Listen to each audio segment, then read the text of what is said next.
Hi, Dan here from Makers Aquatics, and today's video is going to be about the new fish rack that I've been making. The first part is going to be a slideshow, and then we'll go through all the parts that I've used to put the tanks together, filtration, lighting, heating, etc. Okay.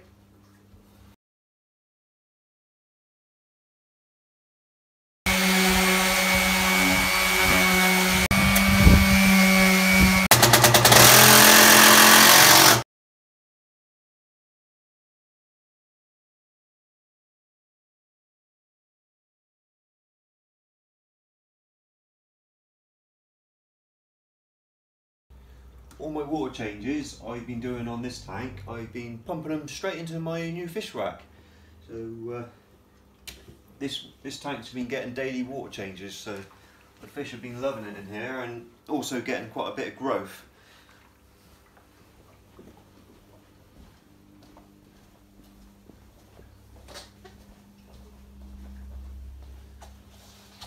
You know, one water change does about half a tank, so about just over 100 litres of water, and we got it pumping it in there now.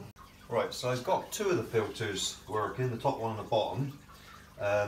Got to say, these filters are amazing, absolutely love them, very easy to install, the build quality on them is lovely. There is one little thing that I've heard about, that is that the flow can slow down a little bit because the pre-filters are a little bit fine. So in big tanks with a lot of big fish and whatnot, they can fill up with a lot of dirt quite quick and block and slow the flow down. So I'm going to do a little modification to improve the water flow so that they don't block up so quick.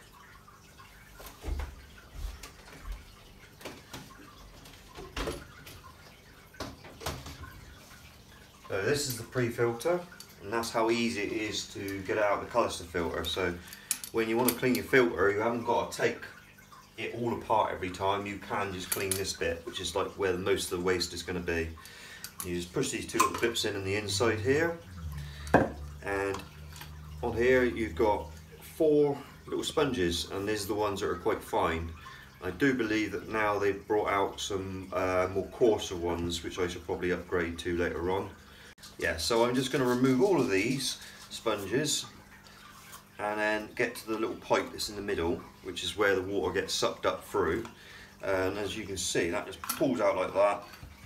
It's just got holes down the side, 2 lots down either side. So what I'm going to do is just drill some more down between those holes, just to give a bit more flow.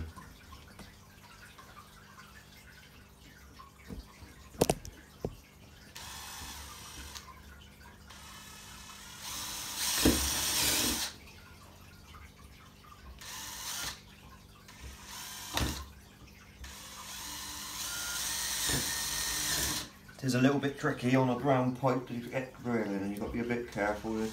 Don't catch your hands.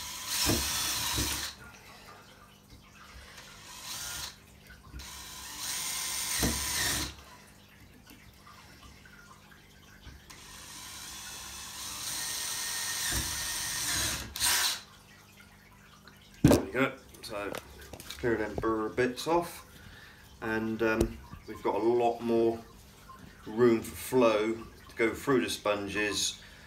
Well, not through the sponges, but through the pipe. There's a lot more areas where the water can pass through. So that has made an improvement on the pre-filter.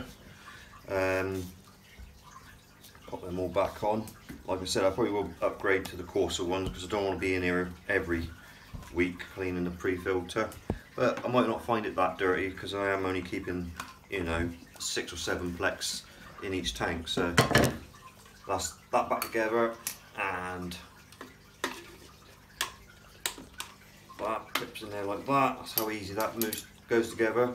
There's also, this is the part here, like the pump, which sets the siphon going on your pipe work. So like all the water going down into the CANISTER filter, you set your CANISTER filter all up, and you give it a couple pumps on the top of that, and it will start siphoning into your CANISTER filter.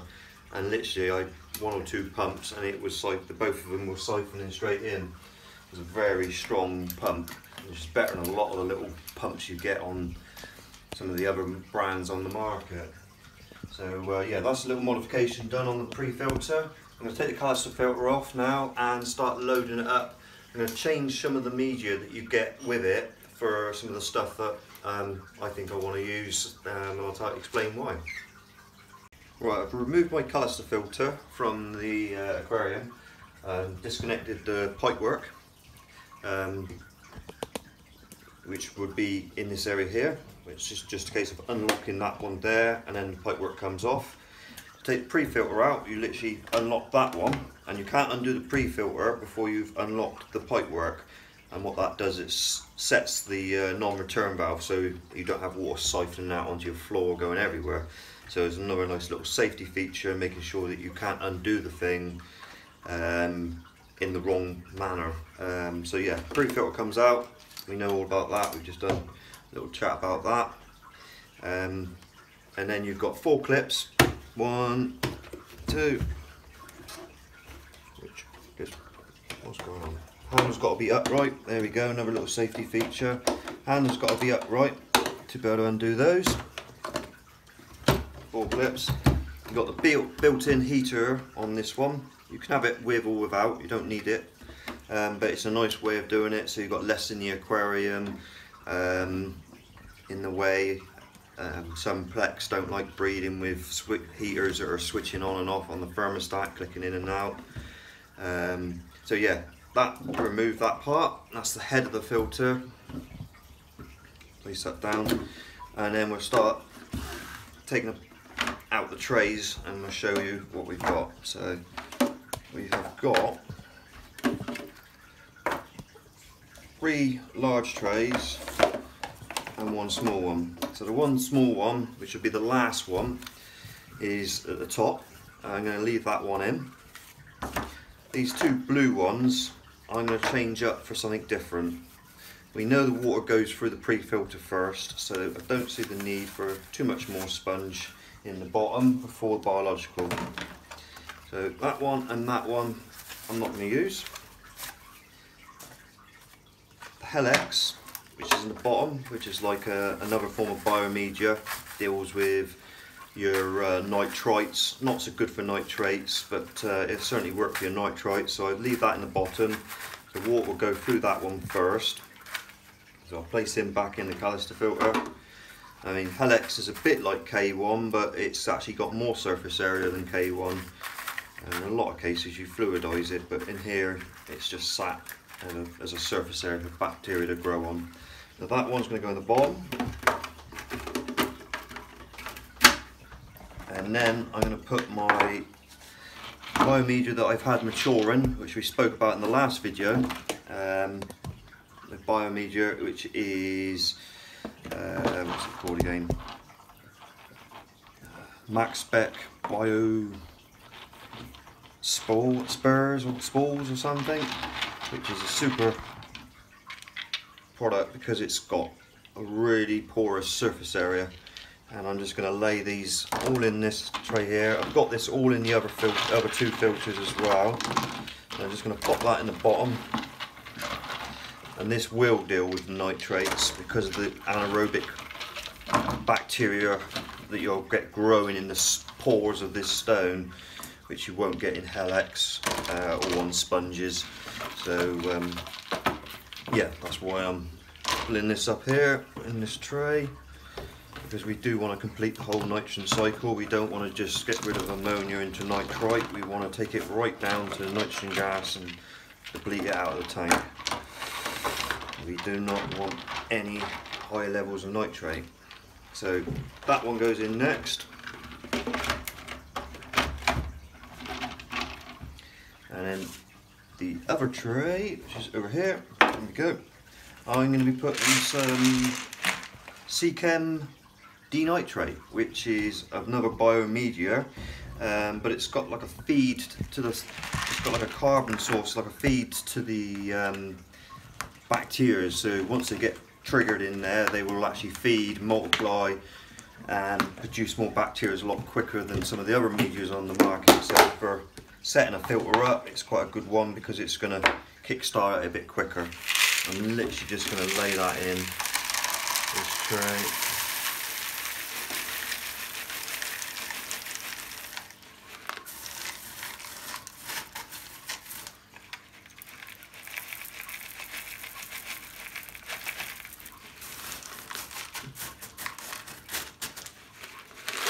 That one goes in there.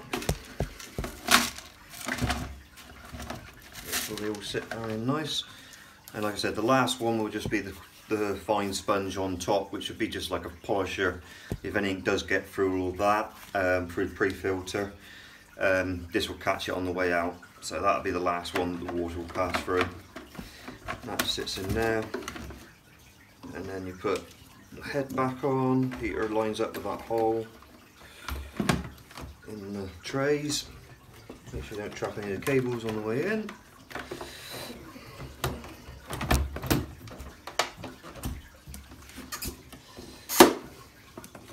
Everything about these filters just feels right.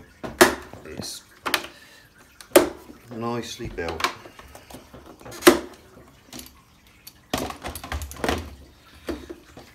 This has got a way that you put it in. It's got some little grooves on the side that you've got to line up with.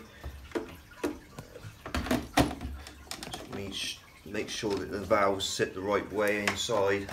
That's not right.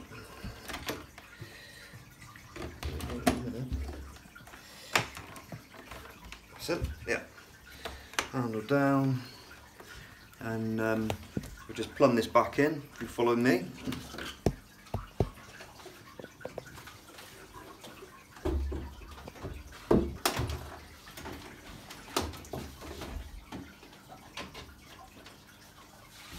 Is as simple as pushing those pipes back again. They've got little lines on them that line up, so you've got a way of putting them in. It won't let you shut it unless it's in properly. Give it a little tug, make sure it's on. Yeah. So when both of these are pulled to the front, it's all locked down, everything's ready to work. And all we've got to do now is plug it in. I'm not going to switch it on yet. I'm going to start the siphon going. As I push it down, you can see, I don't know if you can see it from there, but bubbles coming out of the spray bar now, and that is literally one push and the thing is starting to fill up. That's how good the primer is on these filters. Yeah, I'm not there pumping away like crazy, literally one pump and that canister filter is slowly filling up, and that is the air being pushed out of this canister filter. And the water level will start to lower. Once those bubbles stop, then I'm set to switch the thing on. Another thing is that, you know, if you're using one of these, is to make sure that you switch the heater off before you take the filter apart, because you don't want a hot heater about when you're taking the head of the thing off. Switch it off for a few minutes beforehand, give it a chance to cool down before you take it apart. But yeah, you can see the water line dropping a little bit now. Still a bit more air coming through. And when that air stops, we'll start it up. You're always going to get a bit of air in the filter to start with, in the sponges. You're going to get a bit of noise to start with, where it's squirting air through, but hopefully it doesn't go on for too long. The other ones didn't. I'll switch this one on now. Got to work out which to hit. There we go. Yeah, it's working now. So heater's on and the flow is going. Like I said, I've never used a filter that's so easy to set up.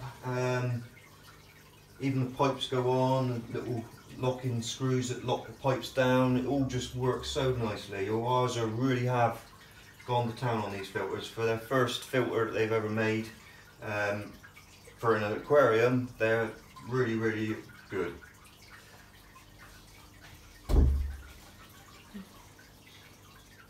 And they're nice and quiet as well. Yeah, so I filled these tanks all up with mature water from my 600 litre discus tank. That's going to help mature the filters that bit quicker. We've got mature biological media in each canister filter. Going to put some small fish in here like endlers to start with, just to help mature the filters a little bit more, get me through the nitrogen cycle a bit quicker and whatnot. And then we can start putting some flex in these tanks, which is the exciting bit. I should do another video on setting out the caves, setting out the tank for the plex. I do apologise if my videos are a little bit out of focus at times, but I have got my 9-year-old son helping me do my filming, Joey. So yeah, and if you like what we do, what we're trying to do here, subscribe and hit the thumbs up.